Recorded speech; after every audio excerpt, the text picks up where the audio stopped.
तीसरी मिसाल आपके सामने लेकर के आ रहा हूं, ध्यान से इसको सुनिएगा।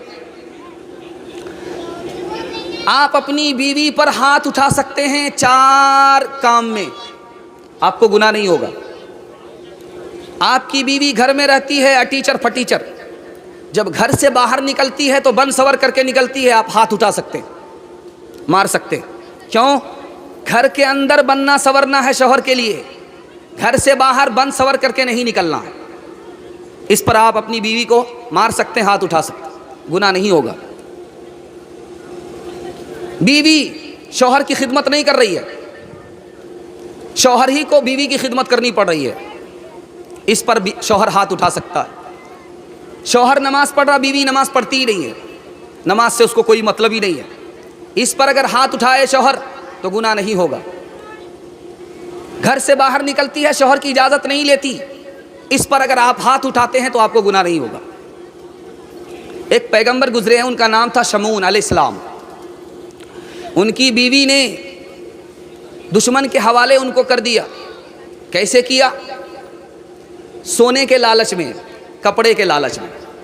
औरत 2 जगह फिसलती है, कपड़ा का लालच दिया, फिसल गई, जेवर का लालच मिला, फिसल गई। ये जेवर तो दोबारा मिल सकता है, ये कपड़ा तो दोबारा मिल सकता है, लेकिन जो इज्जत चली गई वो कभी वापस नहीं आए। तीसरी बात आपके सामने रखने के लिए जा रहा हूं। आप देखेंगे आज के दौर का लड़का मोबाइल में देख करके लड़की से निकाह करता है। व्हाट्सएप की लड़की है, खुले बाल वाली है, आधा कपड़ा वाली है, नाचने वाली, डांस करने वाली है, उस लड़की से निकाह करता है। जानते वो लड़की क्या करती है? पैसे की मालिक हो जाती है और इसकी पीठ पर लात मार देती है। ये घर का गधा, धोबी का गधा, न घर का रहता है न घाट का रहता है। वो लड़की पाकिट मार होती है।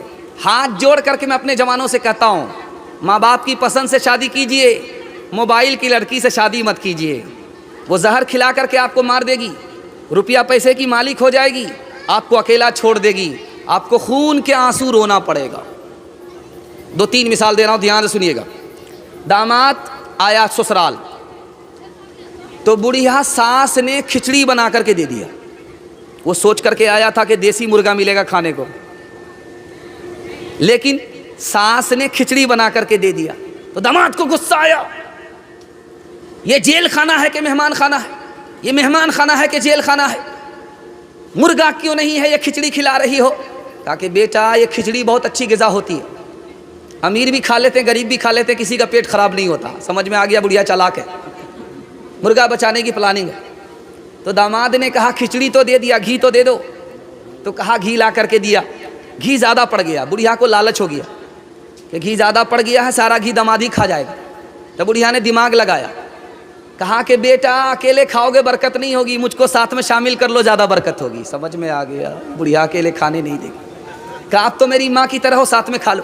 तो बुढ़िया ने दिमाग लगाया कि दामाद की तरफ घी ज़्यादा है, अपनी तरफ टानना है। तो कहती है बेटा मैं तुमसे नाराज़ हूँ, फला महीना में मेरी बेटी को ये दुख दिया है, ये दुख दिया है, ये दुख दिया, सारा घी इधर टान। दामाद ने देख लिया कि बुढ़िया बहुत होशियार है, देखिए किस हिसाब से घी को टाना है।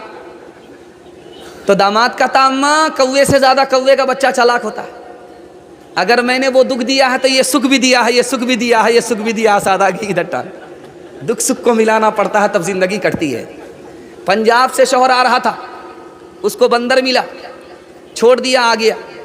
बीवी से कहता है कि मेरे पास पैसा होता तो मैं तुम्हारे लिए बंदर खरीद करके ला रहा था।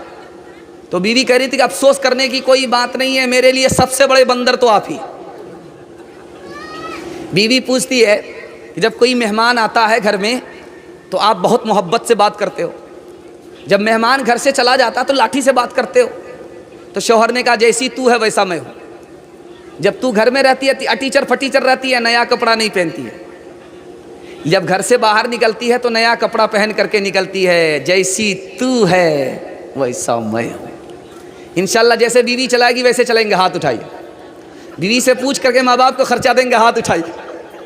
देखिए कितने जन मुरीद पकड़े जा रहे हैं। यारो मुझको निकालो उस घर से मुझको बीवी उदास रखती है, ताकि सरजद न मुझसे गलती हो। डंडा हर वक्त पास रखती है, किसने मर्दों को घटाया और जनाना कर दिया, किसने लड़की को बढ़ाया और लड़का कर दिया। मर्द का सब दबदबा और रोब अब जाता रहा, मर्द का सब दबदबा और रोब अब जाता रहा, मर्द का सब दबदबा और रोब अब जाता रहा, मर्द का सब दबदबा रोब अब जाता रहा। किस कदर फैशन ने उसका हाल पतला कर दिया, किस कदर फैशन ने इसका हाल पतला कर दिया। बीवी से पूछ करके माँ बाप को खर्चा देंगे, हाथ उठा दीजिए। खैर माशाल्लाह डिस्क ब्रेक मारे, गलती नहीं पकड़ाना चाह रहे। अल्लाह जज़ाए खैर दे, मियाँ बीवी के रिश्ते को बरकरार रखे। 3 पैगाम दूंगा, आपका जलसा निकल जाएगा। 15 से 20 मिनट के लिए जलसा आपका रुका हुआ है, सुनने के लिए मुकम्मल तैयार है? दोनों हाथ उठा दीजिए इंशाअल्लाह। मुसीबत इंसान को आती है, उससे घबराना नहीं है।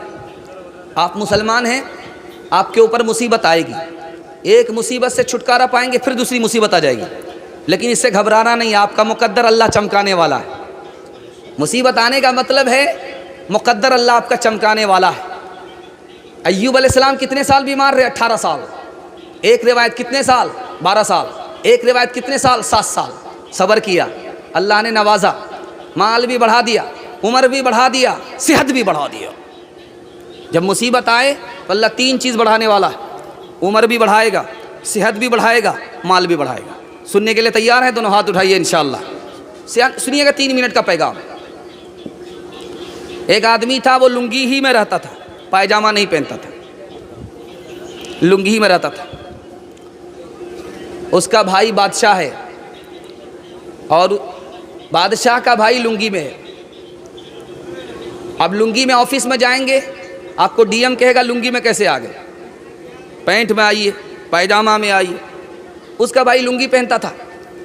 उससे किसी ने कहा कि तुम पायजामा पहनो, इससे बादशाह की बेइज्जती हो रही है। तो कहा पायजामा पहनेंगे? कहाँ पायजामा पहनो। कहा अगर पायजामा पहनेंगे तो फिर कुर्ता भी पहनना पड़ेगा। कहाँ कुर्ता भी पहनना होगा। कहा फिर पगड़ी भी बांधनी होगी। कहाँ पगड़ी भी बांधनी होगी। कहा फिर घोड़े पर सवार भी होना पड़ेगा। कहाँ घोड़े पर सवार होना होगा। कहा नौकर चाकर भी दायां बायां होना चाहिए। कहाँ वो भी होगा।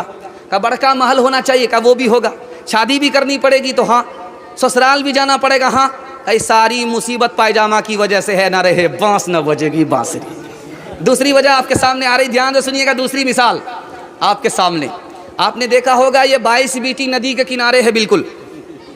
अभी कारी रुहुल्लाह के साहब के साथ हम लोग गाड़ी में आ रहे थे तो घबरा रहे थे। इतना बड़ा बड़ा अड्डा था, ये गढ़ा था, ये कब्र जिंदा ही के लिए कब्र बना हुआ था। पता नहीं इस गाड़ी का क्या होगा, गाड़ी के साथ हम लोग दफन हो जाएंगे। लेकिन अल्लाह का शुक्र है अब बिल्कुल क्लियर रोड बन गया। अल्लाह आपको, आप लोगों को और तरक्की से माला माल फरमाए। आप लोगों की मुसीबत को अल्लाह ताला दूर फरमाए। कितनी बड़ी मुसीबत थी, गौर कीजिए, कितना बड़ा बड़ा अड्डा था, गड्ढा था। अल्लाह ने आपकी मुसीबत को दूर किया। ध्यान से सुनिएगा, सुनाने के लिए जा रहा हूँ। तो ये नदी के किनारे एक आदमी बैठ करके रहता था, टोह में रहता था। कोई चीज़ अगर उसको बहते हुए मिल जाए उस पर कूद जाता था, ले करके आ जाता था। सैलाब के ज़माने में बांस बह जाता है, कपड़ा बह जाता है, बोरा बह जाता है, उसको आदमी चुनने के लिए कूद पड़ता है। इत्तिफाक से काली काली चीज़ नज़र आई। वो सोचा कि भैंस का बच्चा है या भैंस है। जैसे ही वो कूदा, उस काली चीज़ ने उसको पकड़ लिया। अब ये डूब रहा पानी पी रहा, डूब रहा पानी पी रहा, डूब रहा पानी पी रहा। 22 बीटी के जितने लोग थे, अरे कहा कि क्या हो रहा है, अरे उसको छोड़ दो, भारी चीज़ है, नहीं उठा पा रहे हो, खाली आ जाओ, जान बचाओ। तो वो कहता है यार मुसीबत तो हमको छोड़ नहीं रही है, मुसीबत को तो हम छोड़ना चाहते हैं, ये भैंस नहीं है ये भालू है, इसने हमको पकड़ लिया, मुसीबत हमको छोड़ नहीं रही है। 3 काम अगर करेंगे तो आपको मुसीबत नहीं छोड़ेगी, गुनाह करेंगे, गलत कमाएंगे, गलत माहौल में रहेंगे, आपको मुसीबत नहीं छोड़ेगी। तीसरी बात को याद रखिए जो मैं आपके सामने करने के लिए जा रहा हूं। दुनिया की परवाह नहीं करनी है कि दुनिया क्या कहेगी, ये देखना है कि खुदा क्या कह रहा है, रसूल क्या कह रहा है।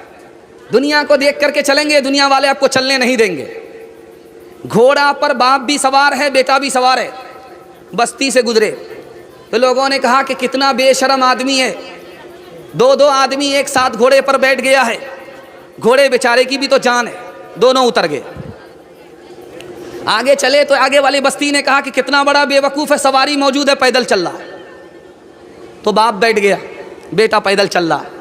तीसरी बस्ती में गया तो कहा कि कितना बेशरम बाप है, खुद तो सवार है और अपने बच्चे को पैदल चला रहा है। बाप उतर गया, बेटा बैठ गया। अगली वाली बस्ती ने कहा कि देखिए कितना बेशरम बेटा है, बूढ़ा बाप तो पैदल चल रहा है, ये सवार है। बेटा उतर गया।